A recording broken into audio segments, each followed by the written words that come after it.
I need your help. For the last 10 years, I've done nothing but help myself. Unfortunately, selfishly. If you've watched this channel a long time, you know when this all started, my dad was in the hospital. If you don't know, my name is Derek Emanuel. I used to be 500 pounds. When I was successful on YouTube, I was chasing money and fame because I needed to solve a problem. My dad was in the hospital. But I want to tell you a little story about me. And if you know nothing about me, this is probably going to fill in quite a little bit. Now, I'm going to change some of the names in this because I don't want this video to be slanderous, and it's my own honest opinion, therefore I don't think they can legally hold me accountable for telling these stories. A little over a month and a half ago, my girlfriend of 2 years broke up with me. I want to make very clear that when I started YouTube, I wanted it bad. I chased every dream and I knocked down every door. I got an office and I took no prisoners. And I took over the internet and got to be the largest creator. Every step of that way, I took resistance from family, saying, why am I spending money on an office or buying this or that, instead of just getting support to shut the hell up and let me do my job, my business. It eventually became where 8 months into a 3-year contract, I got let go. Machinima was like, hey, you're making this much. You're going to make 75% less. You still good? You have no other options, but you good? And I said, yeah. So I stuck with it. Now it's bigger at the time, but I'm also that damn good at YouTube where I was giving other YouTubers advice. I was showing them how to get views because I was too lazy to put in the hard work myself, even though I knew what I had to do. I just knew my channel was dead because I worked with Grimm's Toy Show when people said not to, and based on the YouTube algorithm, it kills audience retention. So you can imagine somebody like me, the smartest guy in the room, sometimes, depending on the room. The guy that will outwork you, will outlast you, will bust his ass for you, is in a position where he's making excuses for 5+ years. All his content that grew his following and his fans, that was just quick content, that was just making art and put it out there, somewhere along the line, this head started taking in people's thoughts about being a money whore and that money was coming too easy and I had to put in premium amounts of work. It wasn't until I thought a therapist, finally, which is ironic because in 2 years I was told by my girlfriend, you need to go see a therapist. But see, I was told I needed to see a therapist by my girlfriend's therapist, who said, I think you're in flight or flight mode, which was then parroted to me in third person by my ex-girlfriend. So you can imagine me, somebody that if you know me, you know I'll bust my ass for you and I'll work harder than anybody else. But you also know me, I'm like, when something in my life goes wrong to where now a bill that I didn't know, $200 comes up, and I was working on something for you or pitching you a project, and now I have to go out and make $200, I can't focus on your project. That kept happening for 10 years because I suck at finance. Because when I was most popular, I didn't go to a place like Wipfli or an accountant. I didn't do things the right way. I said I'm making so much money come April, I'll just pay the tax check with one of them. That was stupid.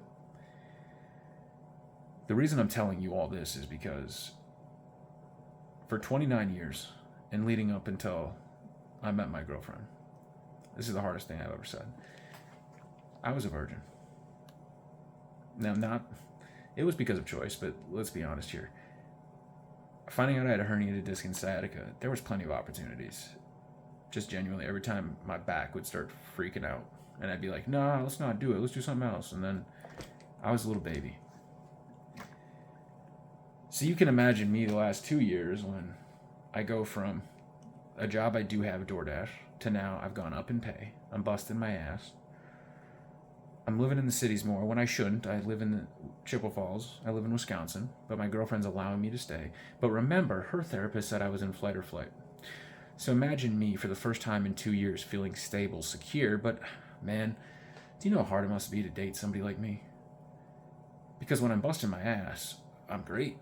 But if I don't know where that next meal and that next check is coming from, you gotta overthink. You gotta focus on how you are making money, and it gets a little obsessive, paying attention to DoorDash and trends and things.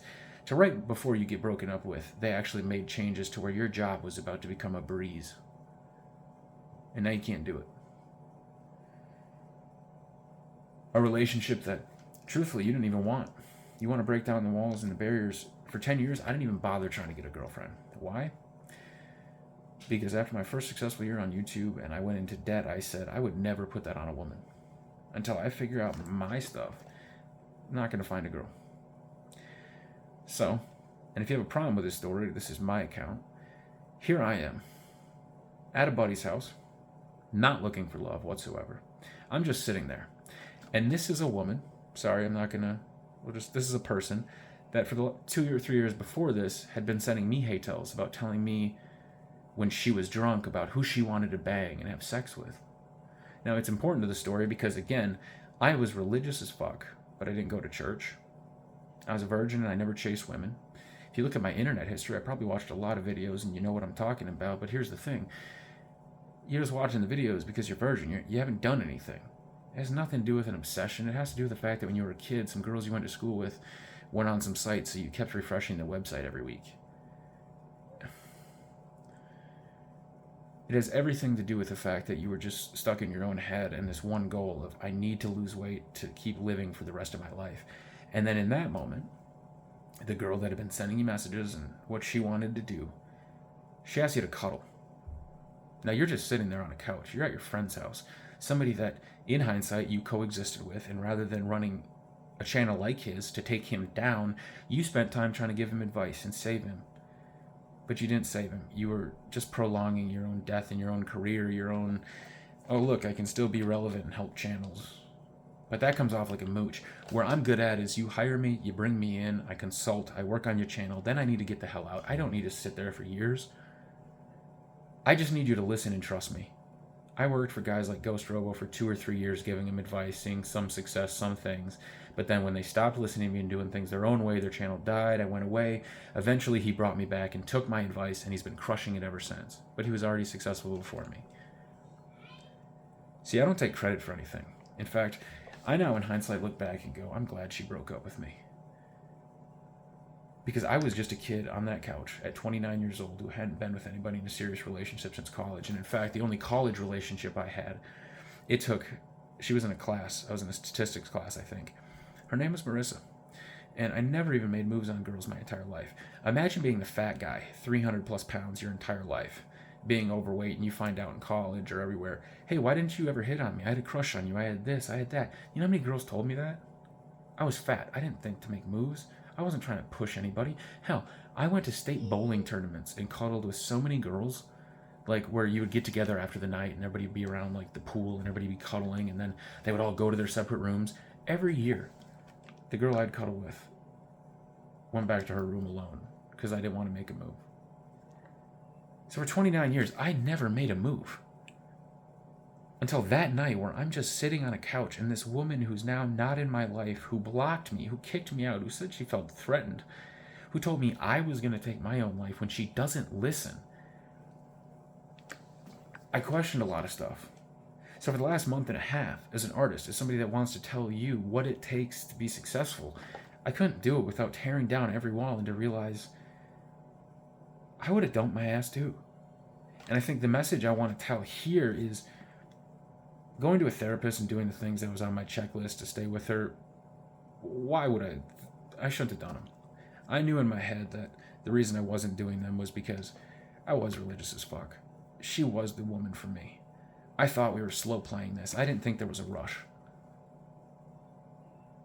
I thought when she allowed me to stay that I had time. That eventually she would look me in the face and go, all right, you got to go back to your place. Let's figure this out. And then we did. And then things devolved so quickly. And then I'm blocked out of nowhere. And then to get told, by the way, when you're her therapist is the person that started all of this, that you're in flight or flight. And now it's time to go home. And I thought I had to let you stay to save the relationship. And I had to kick you out to save the relationship. And oh, now we're not in a relationship. And I broke up with you on Facebook.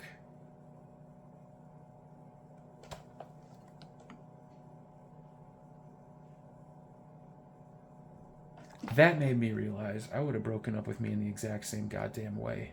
And I don't mean this to be convoluted. I mean this in the honest to God terms of my father was in the hospital, and for 2 years my girlfriend was there for grace. My girlfriend was there for the last 2 years so I could rebuild myself.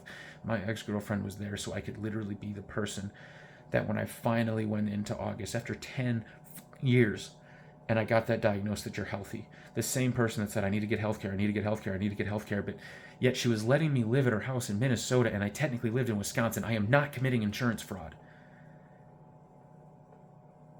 I was always going to a goddamn therapist. And this is, people don't listen.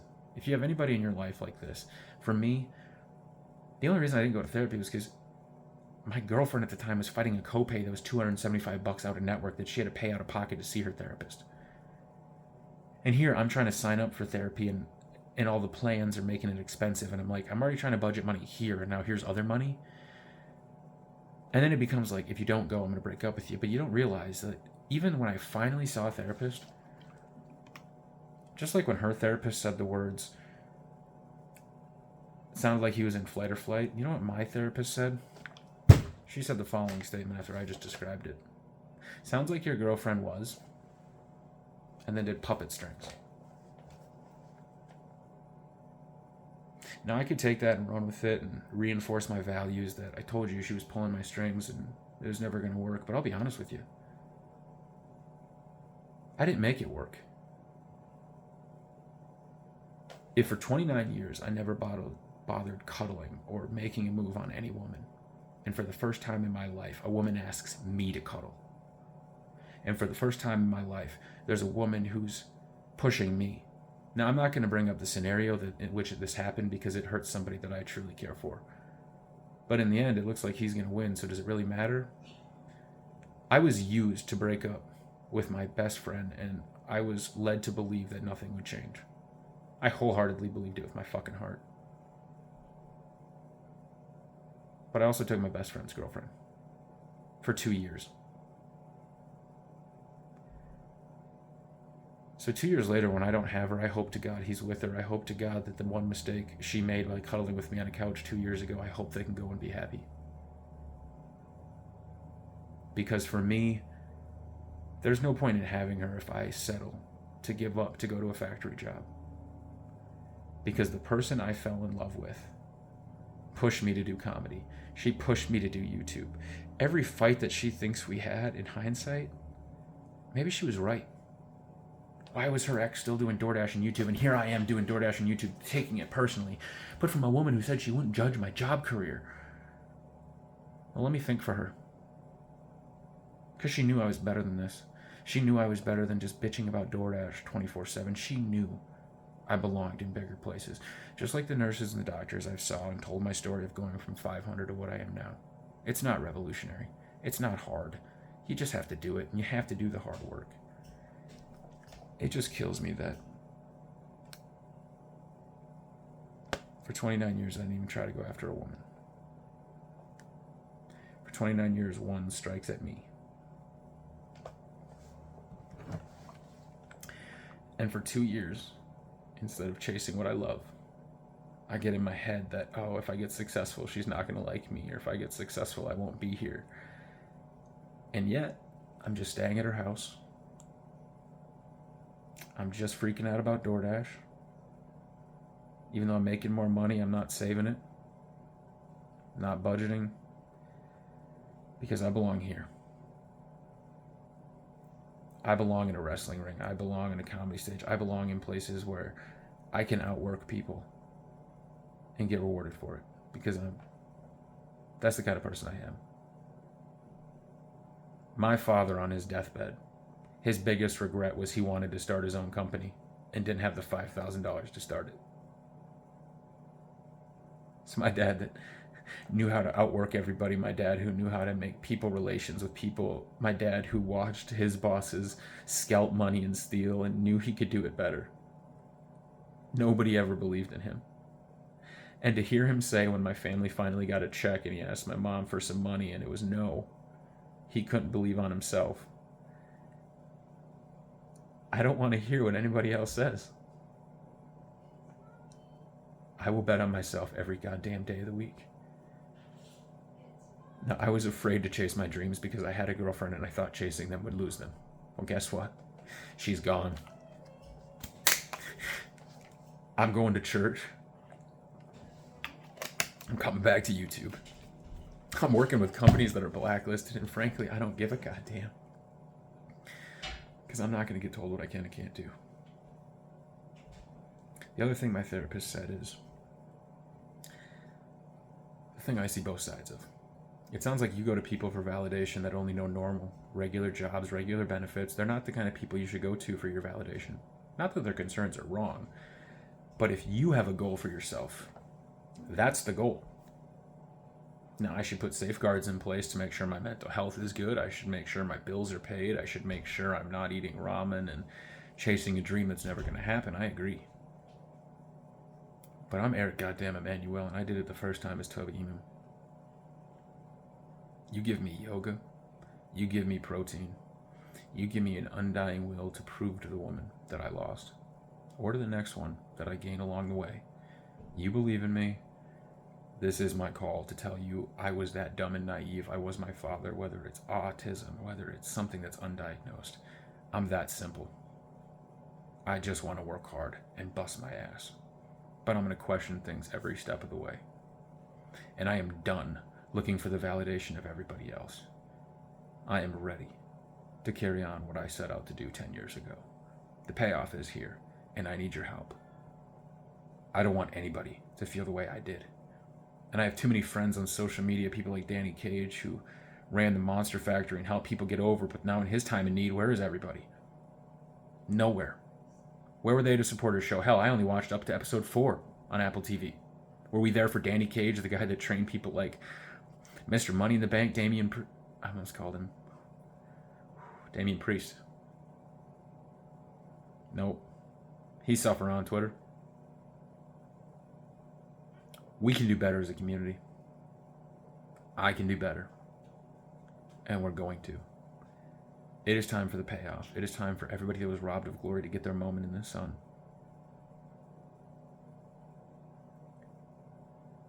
I've never lied. I waited 29 years to find the one, and I found her. And I messed it up.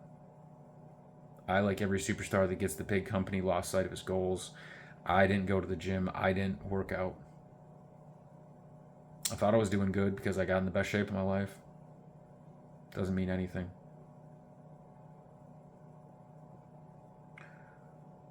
So I want you to ask yourself for real, why do you watch content on YouTube? I stopped watching the junk. I started watching stuff that helped me get better. So the bind I'm in now is just making that kind of content. Because I don't want to lecture people. I don't want to shove it down their throat. I just want to live. And some of the vines I've been posting, people go, that's a creative way to do it. YouTube Shorts. You need to get out of your head. And the way I got out of my head was making a playlist that was 25 songs long that told the story, a canceled story of my relationship with my girlfriend in the very early on, and that what if I gave up every stone? What if I turned over every rock and busted my ass? What if redemption was a possibility? Would she come back?